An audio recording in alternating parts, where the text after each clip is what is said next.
after a tough road trip. Just touch on that and what it says about your group. I know you're not into kind of breaking them down psychologically, but to answer like that, what's it mean? Well, I was, it's a big bounce back. I told the kids that, it's coming off that weekend where you lost a couple. It's a minor setback to a big comeback, and that's exactly what it was. And the thing that you really have to be, aware of, as I've said last week, is that, you've played 7 conference games. We were the only one in the league that had only played 2 home. And now you have a stretch now that I've kind of labeled it our biggest challenge of the second session of the league, with 4 games, your next 4 games, 3 are on the road, and we're leaving literally and be gone for a full week. Proud of the way our guys bounced back, proud of how hard we played, proud of how good our basketball IQ was. We battled, and then obviously Saturday was totally unexpected because they had played everybody really, really close. When you can hit the 3-point shot the way you guys have, how does that change the game and what you're able to do, or does it not? I mean, what's your take on that? Well, I mean, I think you play to your strengths. I think if we had 2 6'10", wide bodies in the post, we'd be going to that. This group has put in a lot of time shooting the basketball.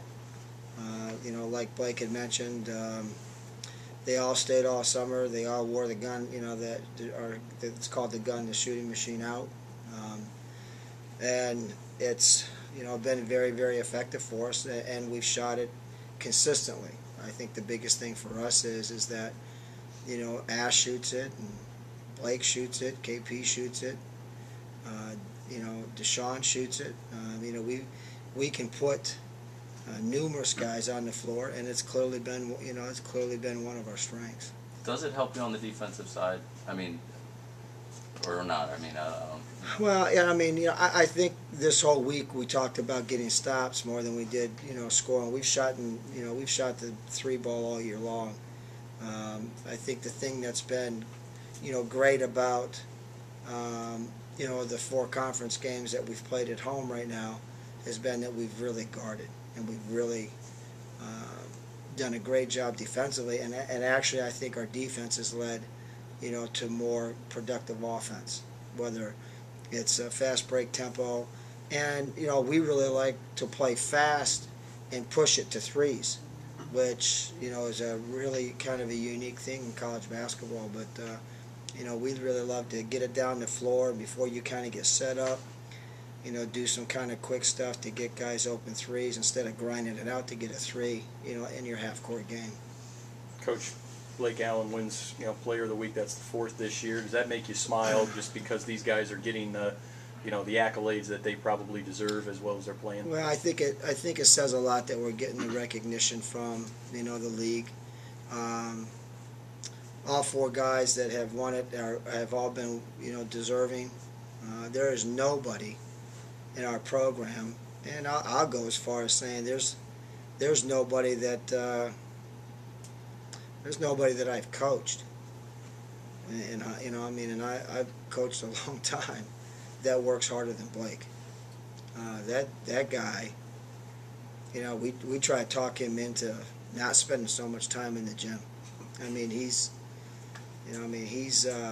He's always there, and I come in on Sunday mornings really, really early to try to get a start on our week, and in this league you have to do those things because of the fact of you have so many games at the end of the week, and it's inevitable that I'll come out, walk around, and take a little bit of break, and I hear the ball bouncing, and we played Saturday night, and here's Blake getting 300-400 shots up. So all those guys have been deserving, and I'm very happy for Blake, because what you put in, you take out in life, and that guy has put a lot into basketball. Does it also speak to the balance that your team has in terms, like you just said, it doesn't have to be one guy who goes out and carries you. You can have a somebody can have an off night. You got 3 other guys. Yeah, and I think we're unique that way. I'm not sure there's a lot of really, really good teams in the league, and we have a lot of respect for all of them. I'm not sure there's a whole lot of teams in the league that can put 5 guys on the floor at a given time that can score the ball like we can, and that's been one of our strengths. And obviously now, second time around with everybody, it's going to be interesting to see the adjustments that people make to us. Coach, is this Cleveland State game, one of the biggest this team will have, you've ever seen since you've been here, just in terms of what it means for the conference and what it means this year? No, they're a very good basketball team. We're obviously fighting, and those first 2 seeds, the 1 and 2 seed, get buys, and that's where our mind is. We've obviously beat them on their floor. They're very very good. It should be a great night. It should be a fun night for the community. We're excited about it. If it was the last game of the year and it was a game that was going to determine home seed and whatever, then I'd probably would say it's the biggest game of our season, but it's clearly not that. We're playing a very, very good basketball team. You mentioned second time around now teams are making adjustments. You having beaten them at our place, what are you expecting different in the way the game might play out? Oh, they'll have some wrinkles. They're going to have some wrinkles defensively. We offensively up there put it on them pretty good. Shot 58% and from the floor, scored into the 70s. Actually, I don't recall what the score of that game was. But I'm sure they're going to pick up their pressure on us. They're very very good defensively, and I'm sure there'll be some wrinkles, whether they're going to trap ball screens or rotate hard out of the rotations in our offensive stuff. They'll have something ready, I'm sure. Coach, without looking past Cleveland State, of course, can you address the long road trip and just the challenge that you face as a coach in handling that in such a key part of the season? Yeah, that to me is I broke our year down, Joe, into basically a couple of spots. That first stretch of 13 games, 9, only 3 at home.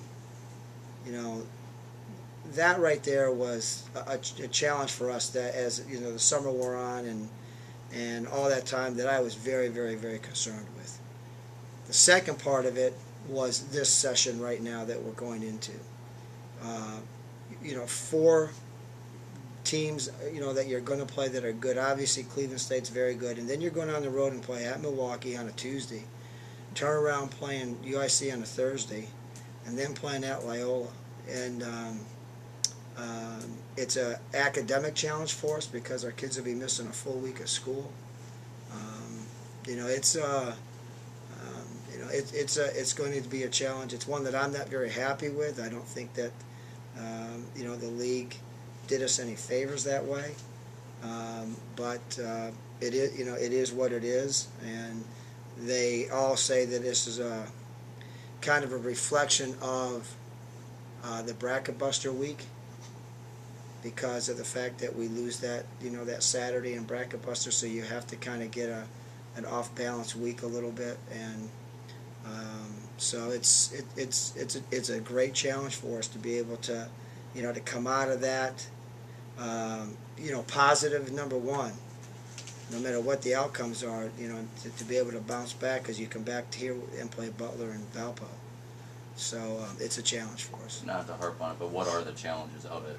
What are the things, the obstacles? You're traveling the whole time. You're at the mercy of the other schools in terms of your practice times. You're doing schoolwork while you're on the road. You're trying to get lifts in and doing all those kind of things. And then again, you're away from home, for 7 days. So that's more like an NBA. It's more like an NBA week than a college week.